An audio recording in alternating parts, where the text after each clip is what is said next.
Stephen, during that long layoff, you're dealing with yet another knee injury and everything. You said yesterday, you're 36 now. You kind of have to look at things a little differently. Was there any point where that time off forced you to kind of think about where your MMA career is going, how much time you have left in the sport, or are those thoughts not really with you at this point? No, at this point, it's not really with me. I've had some, 4 knee surgeries on my left and 2 on my right, but they don't really bother me that much, and that's kind of like not even up there yet. I guess, I don't know. I consider myself a young 36-year-old, and I got, people are fighting to, their later ages, and you got guys. I mean, Cormier's 39 or 40, and he's a champ. You know what I'm saying? So I look at that as inspiration. So, I haven't taken too much damage, so I got a while left in this sport. So, like the idea of being a 40-year-old fighter isn't uncomfortable to you. You'd be cool with that? No, I'm cool with it. I'm cool with it. I'll do this as long as my body will let me, or when coach tells me I'm done. So right now, I like to say I'm in my prime. Can you still be a Wonder Boy when you're 40 years old? You know what? That's a good question. Everybody's asking me when I'm going to be changing my name to Wonder Man, but as long as I'm walking out to Tenacious D Wonder Boy, I'll be the Wonder Boy. You ever been to Nashville? What do you think of Nashville? I love Nashville, man. I've been here twice. Once for my brother played Vanderbilt. He played college football, so we did some, we toured around, and I was here a few months ago with Anthony Pettis, and we toured the town. It's awesome, man. Very lively, awesome, good honky-tonk bars, and good food. That's what I like. The UFC's been here a number of times. I think the last time they were here in 2017. Do you think maybe down the road, maybe in the future, as Nashville keeps booming, maybe they'll be here maybe once a year? That would be great. I mean, the fans here are amazing anyway. I mean, the Predators, the stadium sold out in no time. So obviously there's UFC fans here, so I don't see why the UFC wouldn't come here once a year. So yeah, so let's make it happen. As long as I'm a part of it, you know what I'm saying? As long as I'm part of the card, I'm good. What are you expecting from Pettis? We aren't sure what we're going to see. This is the first time he hasn't had to cut weight down. So what are you expecting from him? You know what? I expect Anthony Pettis being the best Anthony Pettis out there. I know he's a former 155er, even a 145er, but I'm not taking this guy lightly whatsoever. I mean, he's a veteran. He's been in there with some high-level players, submitted some high-level guys. I expect some straight-up ninja stuff from this guy. I mean, he's a very flashy fighter. I mean, who else runs across the cage and kicks people in the face, So I expect a little bit of that. And at some point, I believe he's going to want to take the fight to the ground, maybe try and get it there, and I'll be ready for that. So, I can do all the studying I can on camera, but what makes this sport so fun is guys like Anthony Pettis. What makes this fight fun is that I'm going to have to adapt out there, and I'm ready for that. What is a straight up ninja fight? Is that consistent? Man, kicking, flipping, disappearing, reappearing somewhere else. You know what I mean? Karate chops, just all kinds of crazy stuff. That's what I go over in my head anyway. What do you feel like? I mean, when you talk about your guys' striking and everything, a lot of his knockouts stem from kicks and stuff. You have that too, but it seems like your hands have led to more knockdowns in your UFC career. Do you feel like your boxing is superior to his, like a clear advantage when it comes to the striking specifics? Yeah, I mean, I do think I'm faster. I think I definitely have the longer reach in both my arms and my legs. So, Anthony Pettis is good at closing that gap, but that's how I fight as well. And most of my team members that I fight, are high-level ninjas as well. So, it's something I'm prepared for. I'm ready for whatever he brings. So I know he's going to throw something flashy and maybe catch me off guard at some point, but, nothing I haven't seen before. So when Eddie Alvarez and Justin Gaethje fought, they fought for the violence belt. Is this for the ninja belt? This is for the ninja belt. That's right. Whoever wins gets to wear the ninja headband. A lot of big welterweight fights coming out. Not everything confirmed, but this division is going to evolve a lot over the next bit. I just kind of want your opinion. Maybe if you can put on your analyst hat for some of these upcoming matchups. How do you think Usman versus Covington is? If they end up I think Usman wins that fight, 100%. Covington has been a while since he's fought. I mean, they both have very similar attributes with the wrestling and just that cardio for days. But I do believe that Usman is the stronger fighter. I think he's got the heavier hands. I mean, RDA, they both fought RDA. And RDA, I think in the 4th and 5th, ended up taking Colby down. I don't think Colby expected that at all. And Usman's going to bring that pressure from the first bell round. So I think Colby Covington's going to have a hard time. What about RDA and Kevin Lee? Yeah, that's actually a pretty cool matchup. I mean, RDA being a former 155er, both guys not having to cut the weight. So I'm kind of anxious to see how big Kevin Lee is going to be. You know what I'm saying? I hear he walks around sometimes over 200 pounds, which is crazy to be a 155er. But fights are fights. Both, I think that's a great fight for RDA, great fight for Kevin Lee. It's kind of hard to predict fights, when they're at that high level because anything can happen. I mean, I didn't expect Masvidal to knock out Till, and you saw what happened. It takes that one shot. So I think it's going to be a good fight for the fans, though, for sure. Yeah, and right now with Ben Askren, they're talking about, UFC seemingly wants to do the Robbie Lawler rematch. I know you want to fight Robbie Lawler, and I know you mentioned Robbie or RDA as a potential opponent for South Carolina card. If they do that rematch, both those guys will kind of be off the table. So are you hoping that they go a different direction with Ben and not maybe lose Robbie available to fight you? Yeah, man. I mean, there's a lot of guys that Ben Askren is kind of talking with right now. I think he's going back and forth to Nick Diaz or something like that right now at the moment. I saw on social media. But, yeah, man, I mean, Lawler is definitely the fight I've been wanting for a while. I've been a big fan of his, and he's just such a monster in the welterweight division. I thought he looked great his last fight, even with Ben. He looked very strong, and he looked just really focused. I think that year off gave him some time to heal up and get his mind right. So I think that would be awesome. I know there's a card happening in Greenville, South Carolina, my hometown, 3 months from now. So hopefully I'll come out of this fight unscathed, and we'll make that fight happen.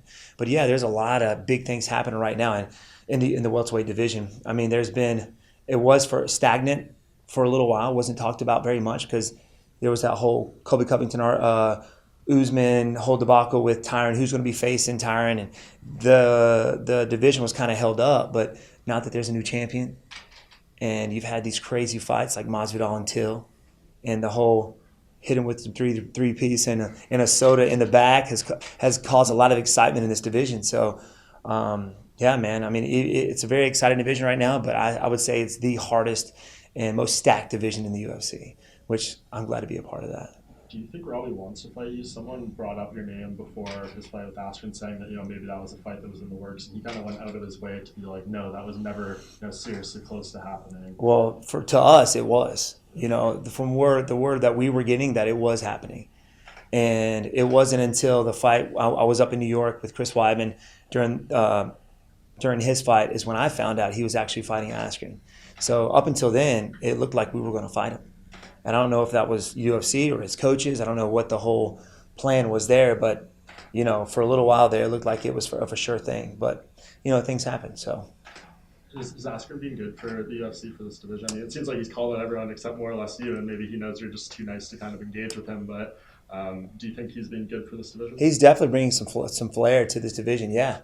I mean, he's got the gift of gab, and he's very good at what he does. So I think it's a good thing for the welterweight division for sure.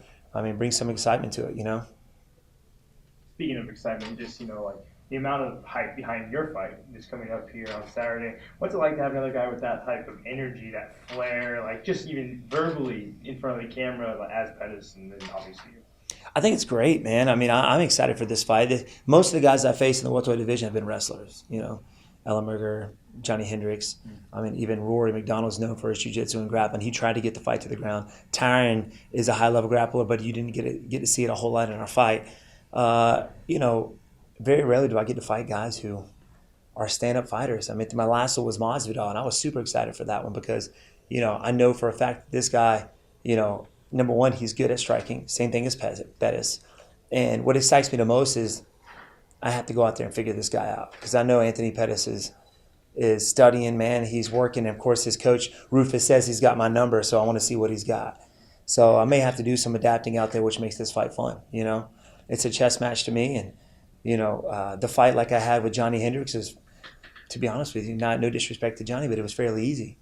Because when you see him fight once, you've seen him fight 100 times. And Anthony's not that way. He's definitely evolves every time he steps out there. So that's what makes this fight fun. It's not something that maybe people don't think about as much. Their team does have, those 2 fights with you, the draw and the win with Tyron. Like, does that add into your motivation? Like, I want to show, and your team's motivation, your coaches, that, it's obviously a different style and everything, but we want to be, these guys get one over on the team dynamic.